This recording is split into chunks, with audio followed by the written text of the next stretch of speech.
more important? Is it your debt to, which is more important? Is it your debt to income or is it your credit? My name is Solandia Hammond, aka Sueham Baby, with loanswithsueham.com, powered by Edge Home Finance. My NMLS number is 2519087. Now let's explore which one is more important. I'll let you be the judge of that because every scenario is different.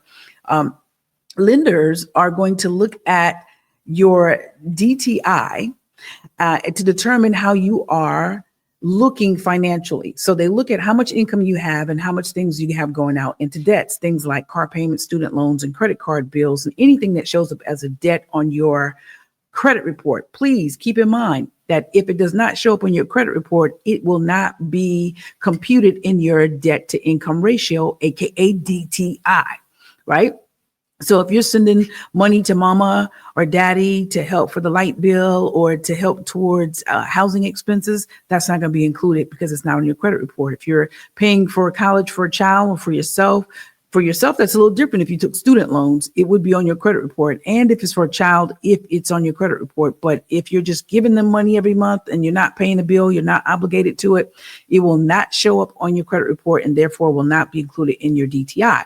So why am I mentioning this? Because it's important for you to know what your affordability is, because we are only going to determine what your debt to income ratio is based off the income that you receive, all the income that you receive and can be counted. And we're going to look at the debts that's on the credit report. Credit score is important too. Yeah, because your credit score lets them know how you've been as a borrower. Are you paying things back on time? Do you have a good credit history? And if so, this could help you get a better interest rate. And we know that a better interest rate will lower your mortgage note, the amount that you send back to the mortgage company every month. Now, here is the thing. You can have a credit score of 842, but only have $1,000 coming in a month as income, and you're looking at a house that you have to pay back $1,500 a month. Well, in this case, your credit score is amazing, but unfortunately, you don't have enough income to sustain yourself and make a mortgage payment, so we would not be able to extend credit. Now, let's look at it a different way. What if your debt to income ratio is low, and typically to qualify for a mortgage, we want to keep the debt to income, if you're looking at an FHA loan, between 50 to 55%. VA does not have a standard debt to income ratio. It really just depends on the lender. That's why I always tell you guys, every lender is not created equal. So you want to keep your debt to income, I would say, no higher than 50%. All right. So now let's look at another scenario, right? We just talked about if you have a high credit score in the 800s, but you only have $1,000 in income, you're not going to qualify for a $1,500, $1,700 house note. It's just not going to happen because you're not making enough money. But let's look at it this way. What if you have a 620 credit score? You've got $15,000 in an IRA or 401k or stocks and bonds, and your debt to income is very, very low. It's like 30%.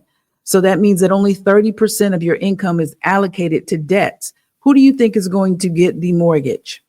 It's probably going to be the person with the 610, 617 credit score with the money in savings or retirement and less debt. So my advice to you is to keep your debt to income ratio low, right? Keep your income going in. This is why I don't do pre-quals. People will call and say, hey, this is my credit score. This is how much debt I have. What do I qualify for? And I'm like, there's no way in the world I can accurately tell you that without seeing certain paperwork. And this is another reason why I tell you to get all your paperwork saved on your desktop, on your computer, or on a folder in your phone, or put a folder on your actual desk with the paperwork you're going to need for home buying. And that's going to be your photo ID, 2 pay stubs, the last pay stubs you received if you're working a job. If you're not working a job, you're going to need to, and you're getting disability or retirement income, any type of income, will need to see proof of that. If you're self-employed, 2 years of your latest tax returns, 2 years of your W-2s, your latest W-2s, and 2 months bank statement. And then from there, we can go and we can determine if what you're pre-qualified for, what you're pre-approved for. excuse me, because I don't do pre-qualifications. I do pre-approvals, which is the reason why I need those documents. So in this, I know I've spoken pretty fast, trying to keep this down to 6 minutes.